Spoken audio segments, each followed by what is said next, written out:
মুহূর্তে দাঁড়িয়ে সব থেকে বড় আপডেট, ভারত মাত্র 190 টাকায় ধ্বংস করবে পাক যুদ্ধ বিমান। ভাবছেন তো কেন এই কথা বলছি?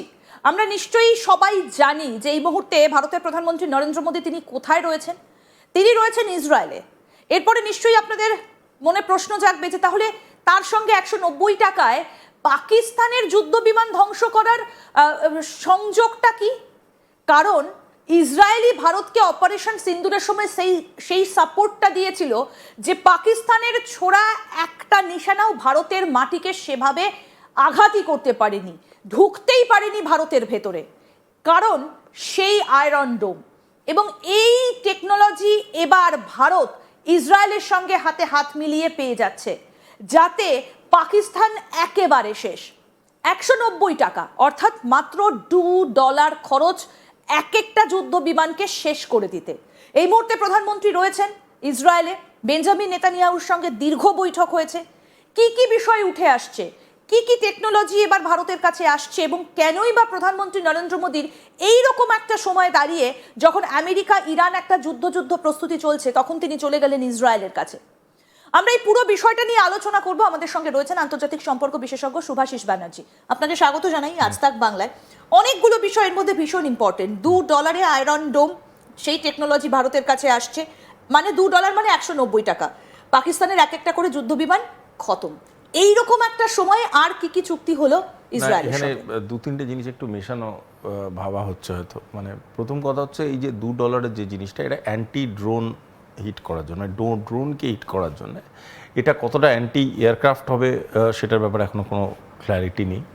দ্বিতীয় জিনিসটা হচ্ছে একটা সেন্ট্রালাইজড ডিফেন্স সিস্টেম যেটা ইন্ডিয়াতে এক্সিস্ট করে, সেই সেন্ট্রালাইজড ডিফেন্স সিস্টেমটাকে আরও বেশি এলাবোরেট, এক্সপ্যান্ডেড এবং স্ট্রং করার জন্যে দুটো জিনিসের মূলত প্রয়োজনীয়তা আছে। একটা হচ্ছে টেকনোলজিক্যাল সাপোর্ট, একটা হচ্ছে গোটা run time process without error. মানে run time process without error, এই জিনিসটা আমি একটু বুঝিয়ে দিচ্ছি, এটা ইংরেজিতে বললাম ঠিকই। ব্যাপারটা এরকম যে আমি সাইকেল চালাতে পারি, কিন্তু যখন ট্রাফিকের মধ্যে সাইকেল চালাই তখন আমি নার্ভাস হয়ে পড়ি, বা আমার সেভাবে সাইকেল চালানো হয় না। তার জন্য রান টাইম প্র্যাকটিস বা অপারেশনাল রেডিনেস, এটা কিন্তু একটা ডিফেন্সের কে অনেক বেশি কোয়ালিফাই করায় ফর আ বেটারমেন্ট। যত বড় আর্মি, যত শক্তিশালী আর্মি হোক, বা ডিফেন্স হোক, এয়ারফোর্স হোক, নেভি হোক, হোয়াট এভার ইট ইজ, সে ততটাই শক্তিশালী যখন সে রান টাইমে পাওয়ারফুল। মানে যখন কাজে লাগছে তখন যেন সে প্রপারলি এক্সিকিউট করে। এইটার জন্যে যেমন টেকনোলজি দরকার, সেরকম এক্সিকিউশন ব্যালেন্স দরকার। টেকনোলজি কাজ করছে, এক্সিকিউশন কাজ করছে না, এক্সিকিউশন কাজ করছে, টেকনোলজি কাজ করছে না। এই ব্যালেন্সিং করার জন্য একটা প্ল্যাটফর্ম তৈরি করার দরকার।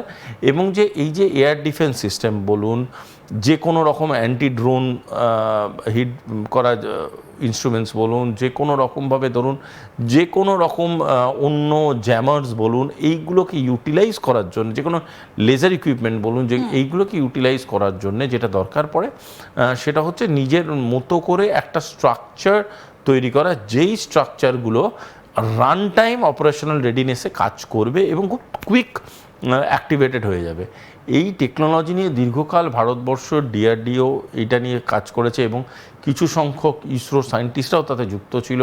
আমাদের defence research, MI, military intelligence এবং বিভিন্ন রকম ডিফেন্স ইন্টেলিজেন্স, ডিআইএ, এরা বিভিন্ন রকমভাবে কাজ করেছিল। আজকের ডেটে দাঁড়িয়ে আমরা কোথাও গিয়ে ইসরায়েলের এক্সিস্টিং টেকনোলজি ভারতবর্ষের সাথে একটা অ্যামালগামেশন, ব্রিজিংয়ের পয়েন্টারে এসেছে। একদম। আমি এখানে জানতে চাইবো যে দুটো বিষয় খুব তাৎপর্যপূর্ণ। একটা হচ্ছে আয়রন বিম, আর একটা হচ্ছে আয়রন ডোম।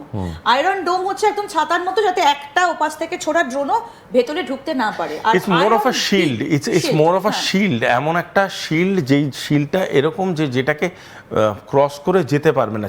বিমের ক্ষেত্রে কি হয়, একটা চ্যানেল তৈরি হয়ে যায়, চ্যানেলের মধ্যে দিয়ে পাস করলে হিট হবে। আমি খুব সহজভাবে জিনিসটা বোঝাচ্ছি। যেমন ধরুন ছাতা আপনার মাথার উপরে থাকলে কোনো রকম বৃষ্টির ফোঁটা আপনার পড়বে না। এবার হচ্ছে এমন একটা সময় হতে পারে একটা লেজার রশ্মি, যেই লেজার রশ্মিটার লাইনটা থাকবে towards the line of attack, যেখানে অ্যাটাক, এইগুলো হচ্ছে পুরোটাই ডিফেন্স সিস্টেম, এবং এই ডিফেন্স সিস্টেমটা কখন হয় পাকিস্তানের সাথে, যদি অপারেশন সিন্দুরকে খুব ভালো করে আপনি অ্যানালাইসিস করবেন, পাকিস্তান কিন্তু আমাদেরকে যখনই হিট করার চেষ্টা করেছে, মোস্টলি চেষ্টা করেছে মাল্টিপল লেভেল অফ ড্রোন পাঠিয়ে ওরা এমন একটা সিস্টেম তৈরি করার চেষ্টা করেছে যে ড্রোন দিয়ে আমাদেরকে ক্ষয়ক্ষতি তৈরি করার। এই যে স্ট্রাকচারটা আছে, এই স্ট্রাকচারটাকে রেসপন্স করার জন্য একটা বিগার ডিফেন্স সিস্টেম করাটা খুব প্রয়োজনীয়। ভারতের নিজের ডিফেন্স সিস্টেম আছে, ভারতের রাশিয়ান কাউন্টার অ্যাটাকিং সিস্টেমস আছে, এবং এই যে আয়রন ডোম সিস্টেমটা ভারতের নিজস্ব আর রাশিয়ান কারেক্ট। এবার মানে এখানে অনেক রকম বাই ডিরেকশনাল ডিসকাশনও আছে, যেগুলো আমার মানে আমি আপনাকে বলছি, ধরুন আমার মনে হয়, আমার একটা ব্যক্তিগত মনে হয়, ভুলও হতে পারি, অপারেশন সিন্দুরে S-400 ইউজই হয়নি। আকাশ সবচেয়ে বেশি, এটা আমার মনে হয়, আই ক্যান বি এক্সট্রিমলি, যেটা আমরা সূত্র মারফত খবর পেয়েছি এবং সাংবাদিক বৈঠকেও যেটা ডিফেন্সের তরফ থেকে বলা হয়েছে, আকাশ কেউ বোকা নয় যে একটা লক্ষাধিক টাকার জিনিসকে মারতে গেলে কয়েকশো কোটি টাকার একটা টেকনোলজিকে ইউজ করবে। ভারত অত বোকা না। এই $2 জিনিসটা ঠিকই বলেছেন আপনি, অলওয়েজ কস্ট এফেক্টিভিটি মানে ওয়ার ইকোনমিক্স। আমি আরেকটা বিষয় একটু জানতে চাইবো, এবারে যে ইসরায়েলে যাওয়া নরেন্দ্র মোদীর, এমন একটা সময় যে নরেন্দ্র মোদী চলে আসার পর আমেরিকা ইরান অ্যাটাক করে দেবে কিনা, এয়ার স্ট্রাইক করে দেবে কিনা, সেটা কেউ বলতে পারে না, আমরা জানি না যে কি হবে এরপরের কি হবে।